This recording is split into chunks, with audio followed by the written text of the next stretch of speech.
This podcast is proud to be part of the TalkSport Fan Network. TalkSport. Powered by fans. Danilo's free. It goes to Gibbs-White. Edge of the box. Foley. Yes! Great goal! What a hit from Arena! Gibbs-White! They've only gone and done it again! Forest back in the lead. Rewarded Gibbs-White. Oh, what he scores! And the City ground goes ballistic!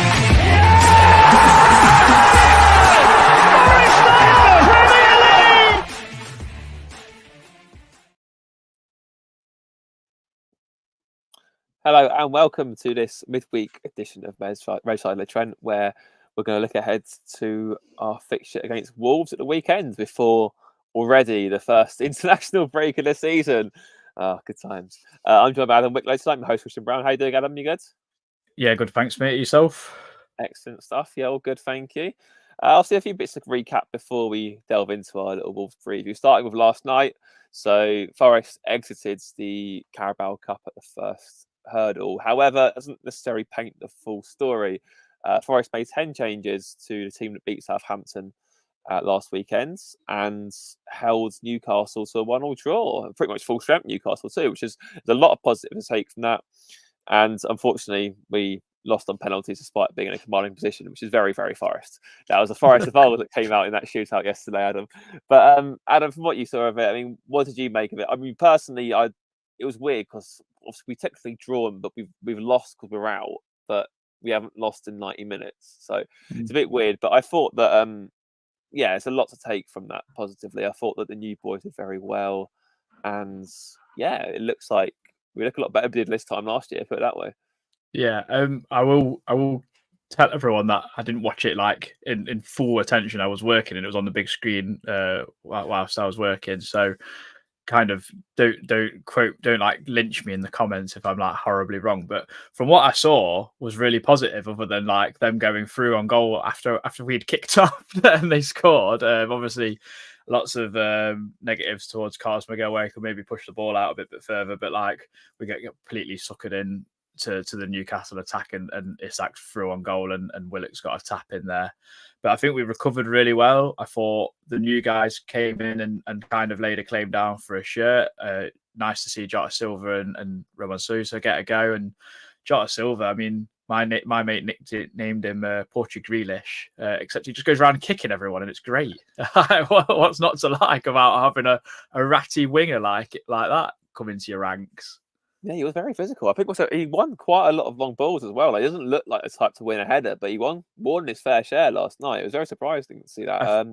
I think in his like YouTube compilation, like of goals he scores quite a few headers at the back post. Like he's got quite a good leap on him. He's a bit like Gibbs-White in terms of being a little bit deceiving in that sense. But no, I was generally quite impressed. Like I thought he looked really good. Sosa's delivery was outstanding from set pieces. I thought there was one just before half time. I'm not entirely sure whether Awani would have been onside or not, but how that wasn't scored, I don't know. It's just a superb, brilliant ball in from the right side. And then, obviously Carlos Miguel, I thought despite, the little hiccup to begin with, which wasn't entirely on him, I suppose. You can't really count for your whole team shifting to one side and then your left centre-back and left wing-back being miles out of position. But I thought apart from that, he did really well. Made 2 excellent saves. One of them, a smaller keeper, definitely wouldn't have conceded. That shot, I can't remember what it was. I think it was from Lewis Hall towards the end. Yeah. And we most get away to that. So yeah, a lot to take from it. It's weird. Anderson again, special mention to Elliot Anderson. I thought he played really well. So it's weird because it's a shame we've gone out. Obviously anyone can miss a penalty. There's no, it's some of the best players in the world, but best players of all time have missed penalties. So it's a bit of a shame to see some of our fans get on Taiwo's back like that. But yeah, and Sangares for that as well. Weirdly, I just never felt any of them were going to score when it got like Sangare just looked so nervous taking it. I was like, oh no. But what about you? Did you feel confident that we'd win it from that position after Miguel's save? Or I mean, you'd like to think so because you're in a commanding kind of spot. I mean, like I can't really say that I'd have the bottles to take a penalty in front of a half-filled City ground, never mind a full one. So I've always thought go hard and low. because going high, you just always got the chance of it going over. Obviously, getting it wrong, like Taiwo's was way worse than Sangare's. But from what I saw, like Sangare came on and did pretty well. Got his complimentary booking as usual. I didn't see what it was for or anything, but no, I really liked it. Like there was loads of stuff to really like about the performance. I thought Moreira and Abbott held themselves pretty well in account, considering their age. I thought our press was really, really good again. There was a part, I think, in the first half where Ramon Sosa went and he just ran maybe like a little triangle, and then eventually he actually got a block in, and he was just charging Nick Pope down like a raging crazy person. So, I mean, there's a lot of things to like about our team right now, and I think it's really positive. Like forget about the penalty losses. Anyone can lose on penalties. It's a lottery at the end of the day. But yeah, I don't think there's any negatives for myself. Yeah, I'm in very much the same boat. Obviously, it's Abbott's first start as well for the club, which obviously shows the faith that they have in him and his ability to maybe kick on and be the next carry off the rank, if you like, from the youth academy. But yeah, again, it's weird because, like I said, we were out of the cup, but it's still more positive to take than negatives from that. I think it's just a bit of a shame we ran out of steam towards the end, and obviously had the shocking start that we did. But there's a lot. I think Nuno will take a lot from that, and I think the better team on the night probably didn't go through. But that's knockout football ultimately. And we'll focus on the league, at least until January, until we're back in the FA Cup. But a few other things, obviously, Adam, the Santiago Jimenez transfer saga has finally come to a conclusion, but not in the way that Forest maybe wanted. The final strikers finally said no after saying yes and then saying no again. And now it's a definite no. What do you make of the whole situation? Obviously, we've now been linked with Omar Marmoush from Eintracht Frankfurt, who seems to be more than the Nketiah mould of a striker. But what do you make of that link, and what do you make of the whole sort of saga? Bear in mind the window shuts in about 28 hours, I think, something like that, at the time of recording. So, yeah, I think the Jimenez thing, when it got reported that he wasn't interested, I kind of took that as gospel. So I kind of thought it was done and dusted a while back. I think I said it on the last pod where Reese asked us whether we'd go for Nketiah or Jimenez, and I just said, I think Jimenez is done. Wherever I did think Nketiah would still get done, but now it looks like he's going to Crystal Palace. Marmoush, can't really say I know loads about him. I know he had a decent season last year. I generally thought he was a winger though, rather than a striker. But if he's someone that can play and do both roles, then that's good. If he can play primarily as a centre forward, where we need someone that is a little bit more mobile and maybe a little bit more technical. I know he doesn't score loads and loads of goals. I think he scored 12 in Bundesliga last year and then got 5 in other competitions. But I think if he can interlink and link up wingers and Gibbs-White, and you get more goals from your wider players and your number 10 and your centre midfielders, and he's contributing to that kind of build-up play, then it's not the end of the world, is it really? In my opinion, anyway. Yeah, no, I agree. I think that it does seem as if the Jimenez thing was a bit weird. I can't say I've watched him particularly much, but by all accounts, it seemed like he wasn't really, because Nketiah and this Marmoush chap do seem very similar in terms of they're quite nimble forwards, agile, get around. Whereas Jimenez didn't necessarily seem that way at all. So, but yeah, obviously it is a position of priority. I'm sure it'll be another eventful day tomorrow, no doubt, knowing Forest.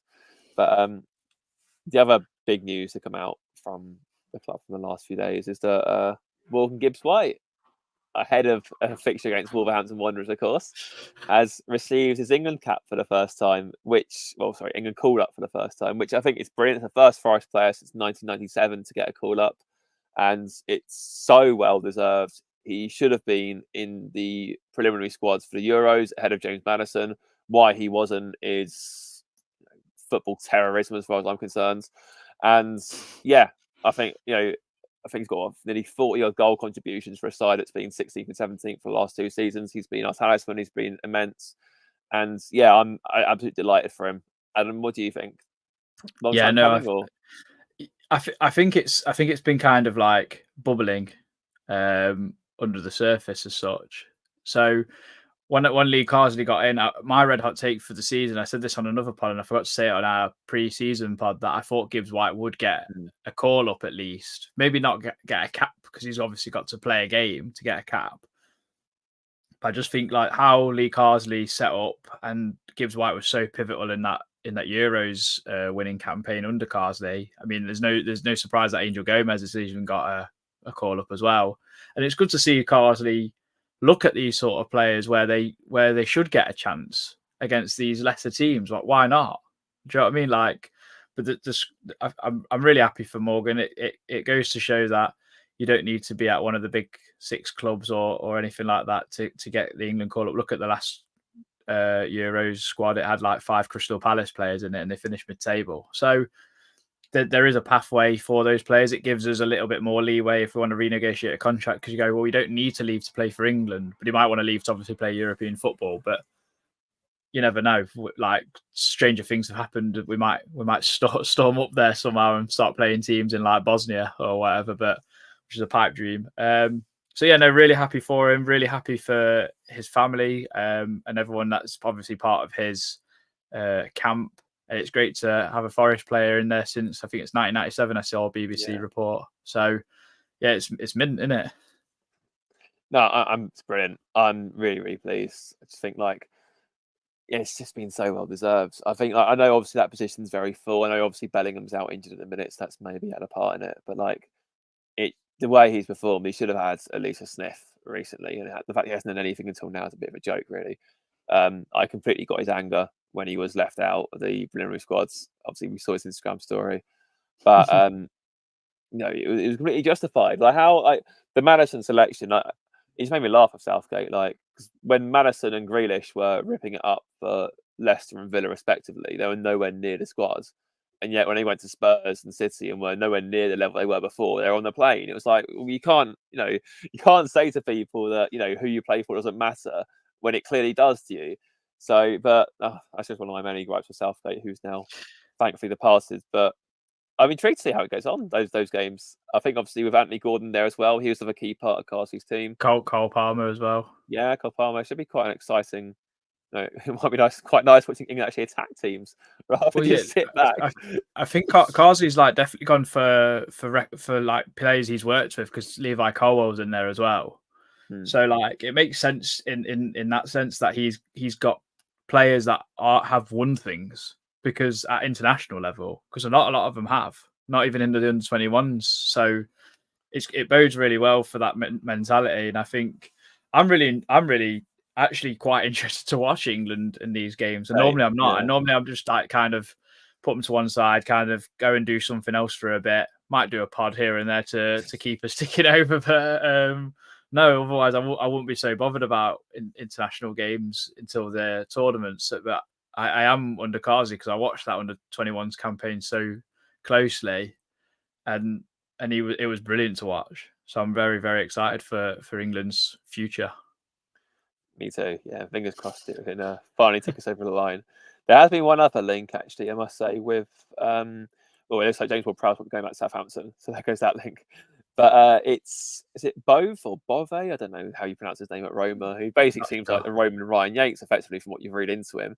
But what do you make of that link? Obviously, it now looks like Eintracht Frankfurt may have a jump on us on that because of some talk of Olympiacos and Forest and another one of those convoluted transfers. But, what dodgy dealings are we doing? Yeah, take it at face value that it might be linked with Forest. How did you find that link? Because obviously, I know obviously Danilo's out. I saw a report today that apparently he could be training as soon as December in the Athletic, but which is obviously great news because that suggests that his surgery's gone well. Do we really need a midfielder, do you think? Or... I heard murmurings that Yates was meant to start yesterday and had picked up a knock, but I still don't think another midfielder is warranted unless Dominguez is leaving, because obviously he was pretty heavily linked to going to like Galatasaray or Fenerbahce. I can't remember which one now. Yeah. So unless that's happening, but I don't know. I don't really know anything about him. Like you say, Roman Ryan Yates kind of mold.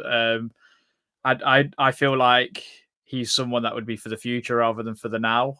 And obviously we've sent Stemenic and what's his name, David Carmo already to Olympiacos, so neither of them can go. So maybe there is some sort of convoluted craziness going on. You know what we're like. We're terrible for it. Disaster. Anyway, time to talk about Saturday's fixture, and I am delighted to bring in Dan from Wolves Fancast, our resident Wolves correspondent. How you doing? You good? Evening, gents. You're okay? Good, thank you, Thanks, mate. Dan. How you found the season so far? It's been a bit of a bumpy ride for Wolves, ups and downs, but at least you got a win the other night. Yeah, I mean, thankfully we got a win last night because I would have been a lot pessimistic going into Saturday's game. It's going to be a difficult game when the fixtures came out. Our opening run was always going to be difficult for me. Got sort of Newcastle and Aston Villa after you guys. So yeah, it's a tough run, but you got to play everyone twice over a season regardless. So hopefully we can start picking up points in the league on Saturday. But it's been a while since we beat you at the City Ground in the league, so it's an interesting game on Saturday because I think both teams need the points. For you, it's all about building momentum, isn't it? And another win on Saturday, you start dreaming about unrealistic expectations. Oh, absolutely. Because got unrealistic expectations with Nuno, though. Obviously, yeah.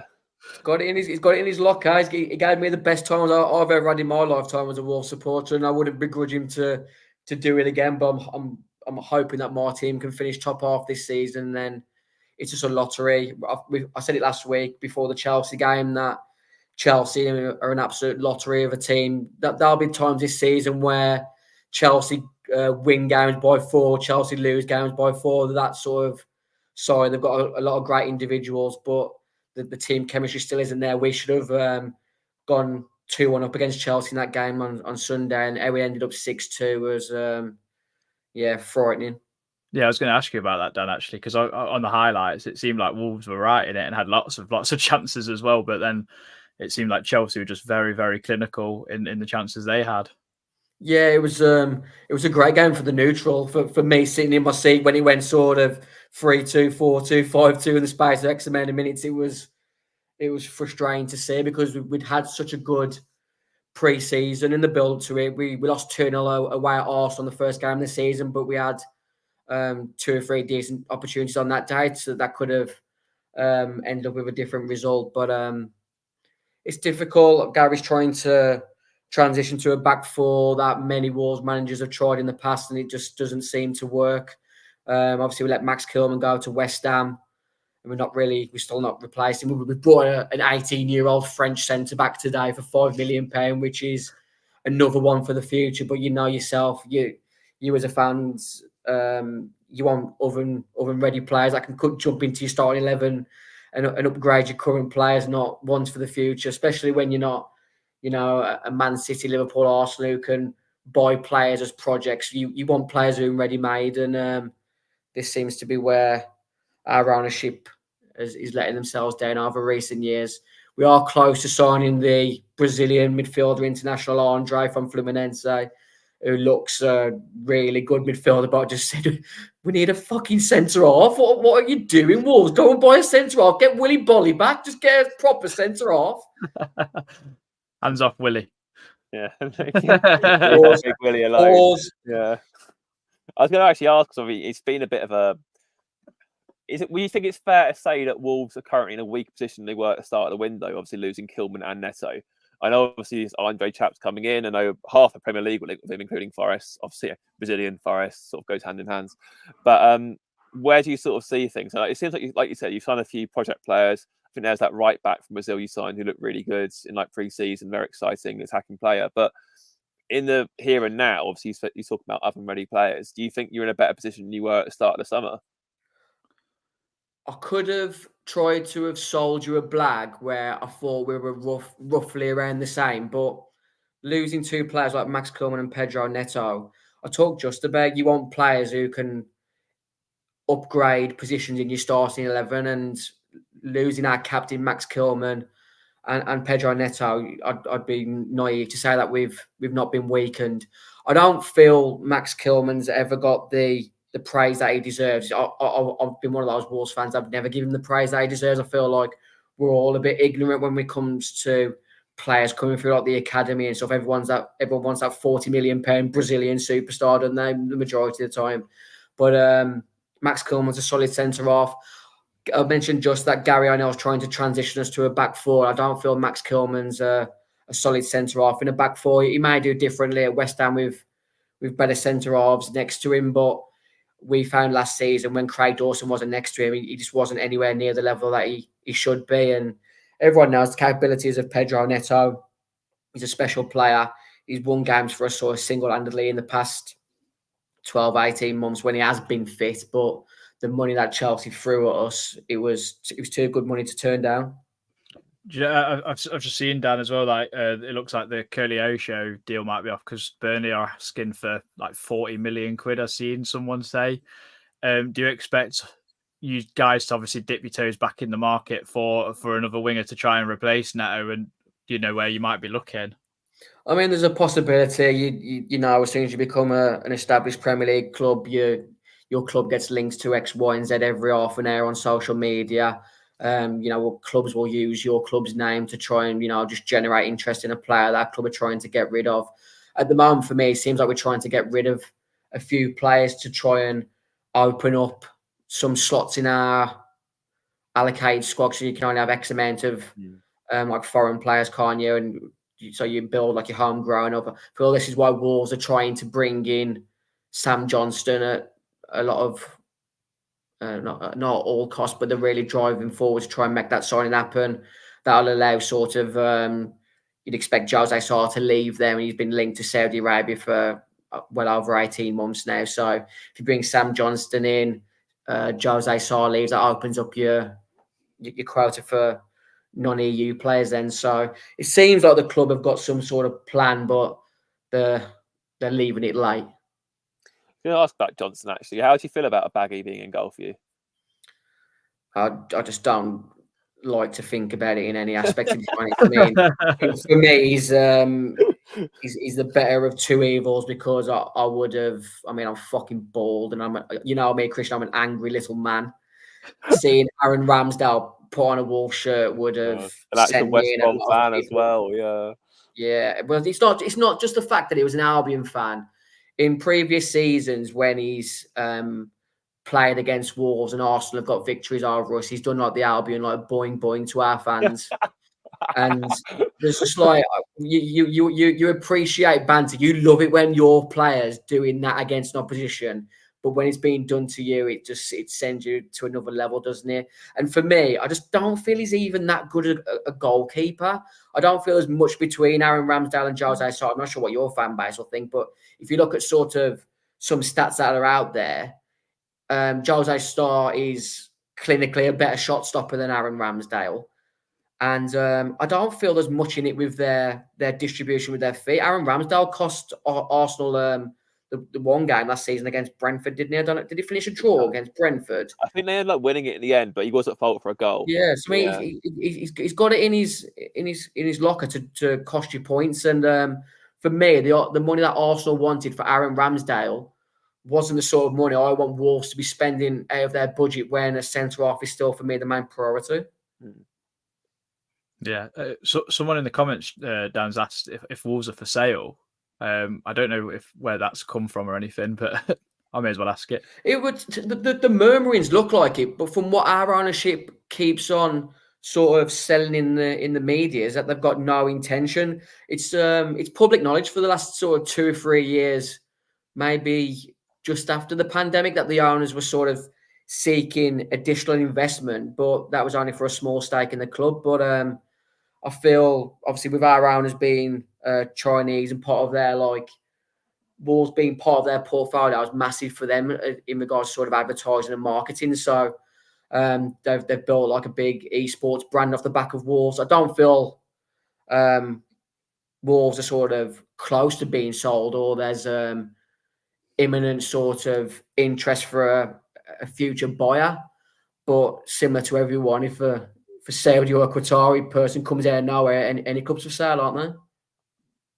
That's very true. Yeah, no, I guess it's interesting. I know obviously there's been a lot of needle towards Jimmynffc, if you always. I mean, that was obviously exacerbated in the summer by the season ticket prices, which, you know, I think most fans, or even rivalries aside, sort of had a lot of like sympathy for Wolves, because it seems it's quite bad, and it really seemed like people sort of priced out of going to a working class sport. How did you sort of feel about that, and were you particularly impacted much by the rises at all? Were you in one of the nicer seats? Well, sorry, you know what I mean? Yeah. Yeah, no, it's tough. There is a lot of people close to me have been priced out because Wolverhampton. It's a deprived area. I'm not gonna. I jokingly say it's like the Paris of the Midlands, but that's because it's a fucking shithole.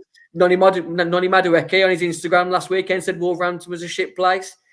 It is, but it's there's a lot worse place in the world than Wolverhampton, but the same situation in regards to sort of the unemployment rate and the average salary.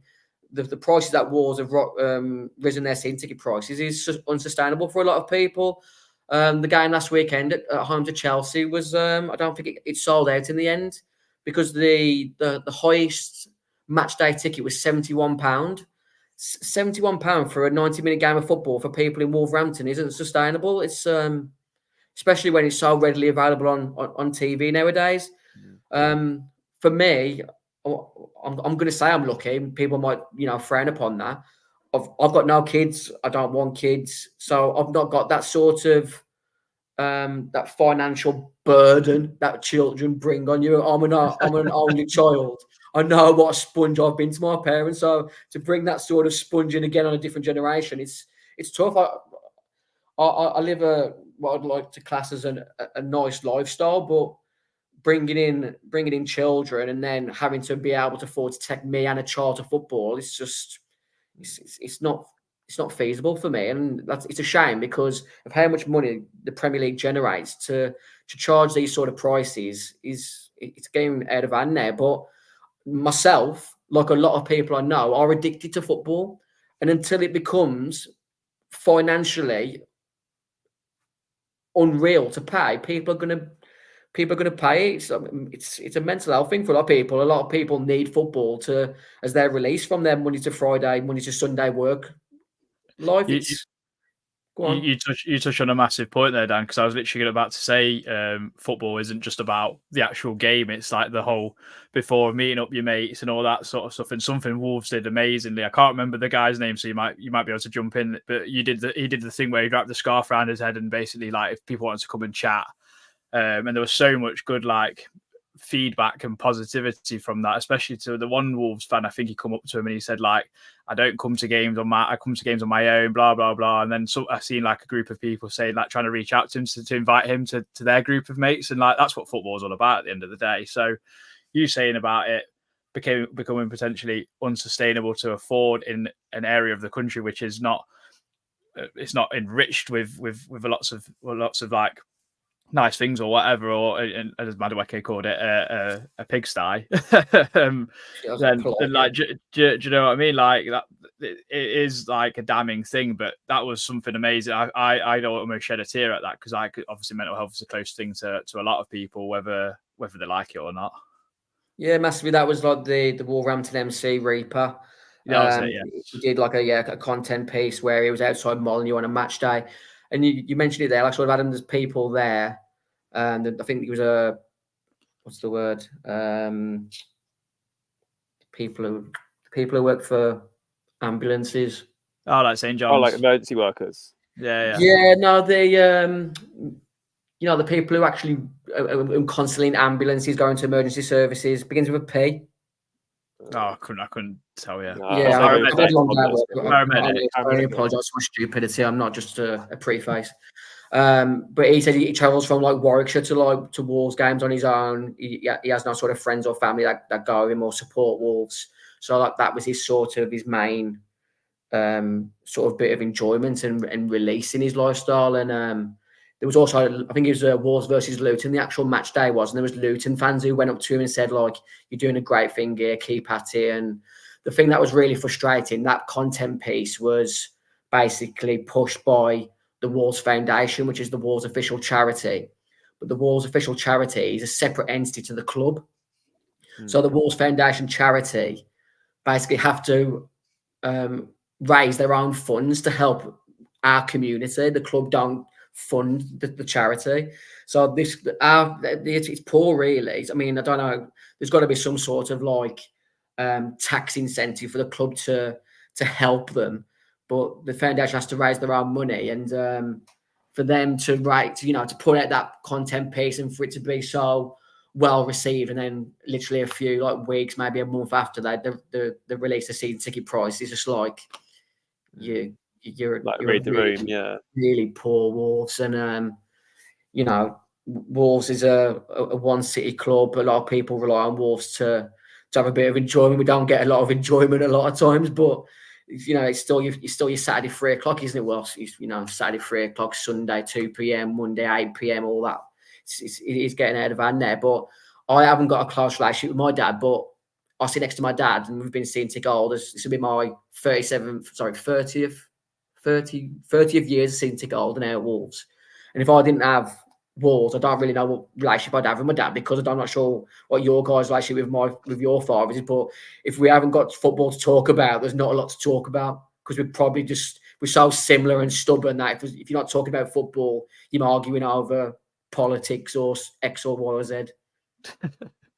Yeah, definitely. Let's get back into the football, anyway, Dan. Wolves come to the City Ground. We've kind of had lots of close games. You've beat us once in the 4 previous meetings. Obviously, we had the cup game as well, and it's been categorised as an A game for us because there's a rivalry because of one man and one man only, and that's Morgan Gibbs-White. Obviously, we've already spoke plenty about him in the past, but coming into the game, obviously we've drawn and beat Southampton in our first 2 games. Unfortunately, you guys have had a trickier start and lost your first 2. But how are you feeling coming into Saturday? If you would have asked me after the Arsenal game, I would have been sort of optimistic. But the way that we sort of imploded in that second half against Chelsea, there is a bit of concern.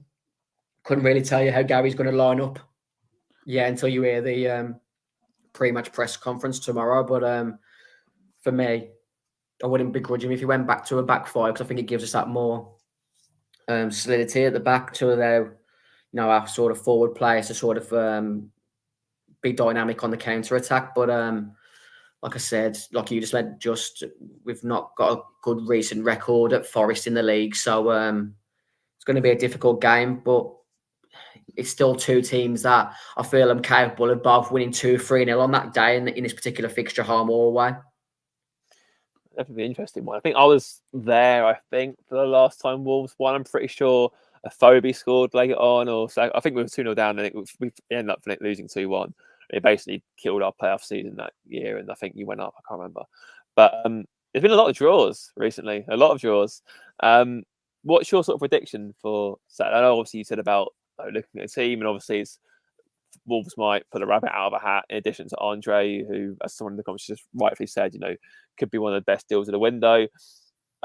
What's your sort of prediction for Saturday score-wise? I think I'd go with what you just said in regards to the recent amount of draws. I think it's got like a draw written all over it, but like I just said, I think both teams have got the capability to put the other team to the sword. If Morgan's managed to get himself an England call up today, which congratulations to him. He's been one of those players that's been around the England setup for a while now. He's got the capability of doing wonders on any given Saturday. Hopefully, come the end of the transfer window, Daniel Podence will still be a Wolves player, and he's got the capability of doing wonders on any particular game. I'm not sure he'll make the sort of starting 11 come Saturday, but for me, similar to like Morgan Gibbs-White, is a match winner when games are sort of getting tight now. That's 15-20 minutes. Those are the types of players that can unlock any defence. Matheus Cunha scored an absolute spectacular goal at City Ground on the counter last season, so you'll have to keep him quiet.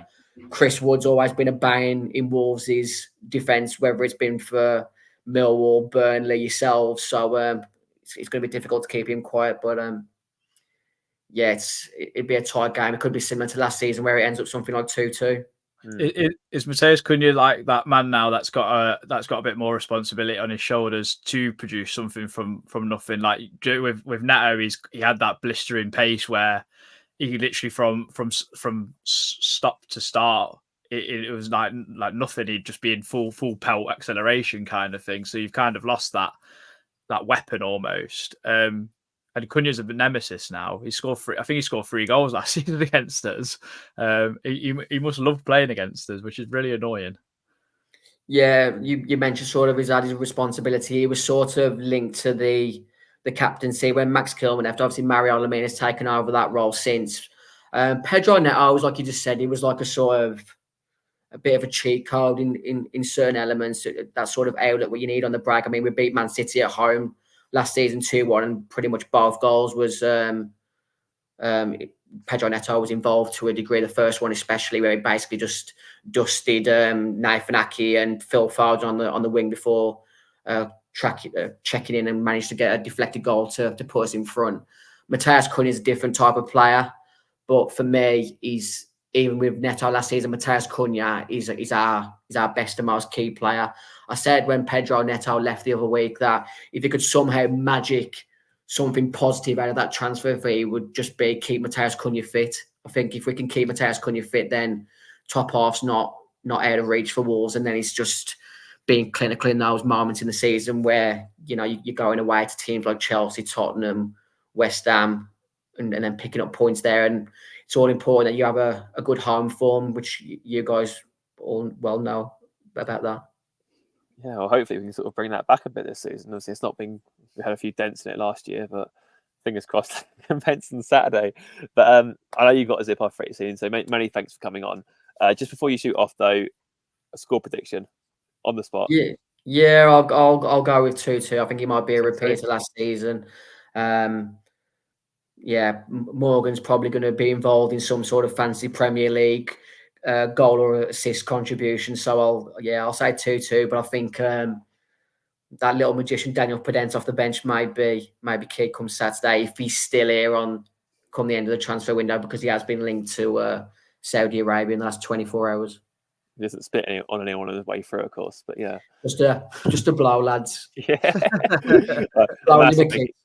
Massive thank you for coming on, Dan. Much appreciated. Take care, guys. And I'm sure we'll speak to you very soon in the season.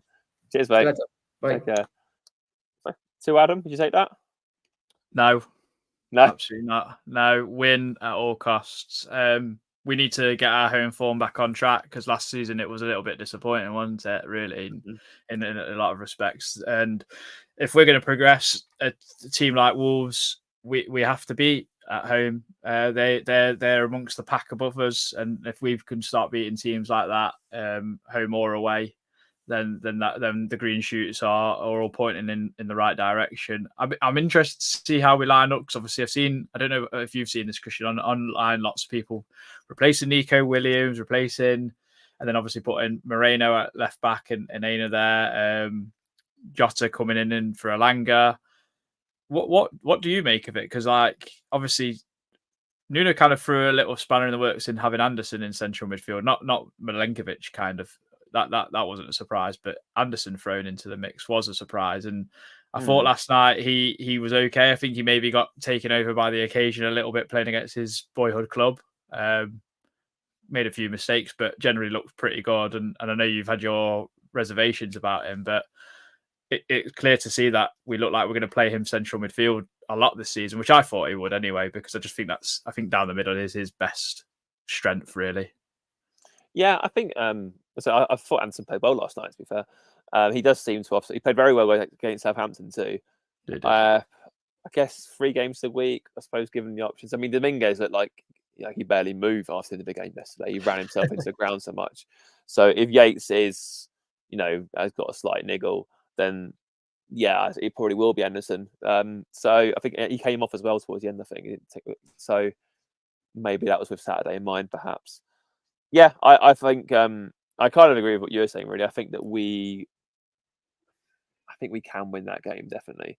I hope we can. I just, I think it's been such a weird. I was just looking back at some results from last season, and the home form. It was the bedrock to our success in the first season, of course. Obviously, last season, lost to Brighton, lost to Everton, lost to Spurs, back to back, obviously with Cooper, and then obviously, we had the debacle of Liverpool with was it Paul Tierney, I think, the referee that day. So we haven't had a tremendous amount of luck on home soil recently. Even the start first game against Bournemouth with that shocking mistake that probably wouldn't happen during the season, but might happen on the opening day. You'd get caught cold.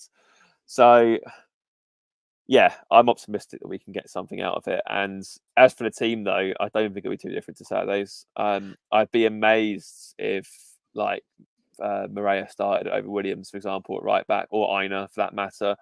Moreno might come in at left back. I think that might be the only real change. I can't see Sousa or Hossa getting ahead of well, actually, Hodgson might be quite hot on his heels, on the language heels, given the way he played. Well, But is the new Chan feeling hot, hot, hot? it can well be, yeah. Let's not work on that originality at last. But yeah, I'm going to be optimistic. I think we can win the game. Can I get a score from you? I think I said 2-0 on Sunday. But yeah, no, I generally think he'll keep the back five and probably I think he'll keep the same team from last week. You can't change a winning team really. We defended really well, but it's nice to have those options. Now we know what Sosa could bring. We know what Jota's going to bring, and it's all very positive. I wouldn't be surprised to see Yates come back in for this game either, because you know what you're going to get off Lemina and João Gomez in central midfield. They're very, very like good players, very technical, but can also be very combust and like a tackle as well. So especially Lemina. So it's going to be an interesting game. Wolves are a good side. I mean, I know we mock Gary O'Neill quite a lot. I mean, more you than me. Called him a PE teacher for a long time, but to be fair, he's proven a lot of people wrong. I think Wolves are a good side. Yeah. Wolves have always been a strong side, so not going to take them lightly. But I do think they're a team that we can definitely beat. And as from what Dan says, they're a little bit fragile. They've conceded 8 goals in 2 games, which is staggering, really, especially after losing their captain. So yeah, it's an opportunity for sure. Yeah, I hope you're right. I think I'll probably go 2-1. I don't think they'll keep a clean sheet. We want to lose. It's going to be a tight game, isn't it? And you'll probably rattle one in from 35 yards, and there's nothing we can do about it. But I do think that from what I've seen so far, from some of the signs I saw last night and against Southampton, of course, even for most parts of the Bournemouth game, really too, I think that there's a lot there to suggest that Forest have, hit something. And I think that we can make. I think if we can beat Wolves and go into international break with 7 points from 9, like we'll be delighted with that, and I think it's genuinely a possibility. So fingers and toes crossed that can happen. I'm going to go for a 2-1 win, and regardless, though, we will all be. Well, I might not be, but Red Side of Trent will be with you on Sunday to recap the game from the day before. Obviously, you'll get your slept on it thoughts and that too as well. And I'm sure it'll be a bit of a transfer window roundup as well, because we know what Forest are like. We know what Marinakis is like on deadline day as well. So if we wake up on Saturday morning, get ready to go to the Wolves game and find out we've signed 15 new players, don't be too shocked. But we'll cross that bridge as and when. But until then, come on, you Reds.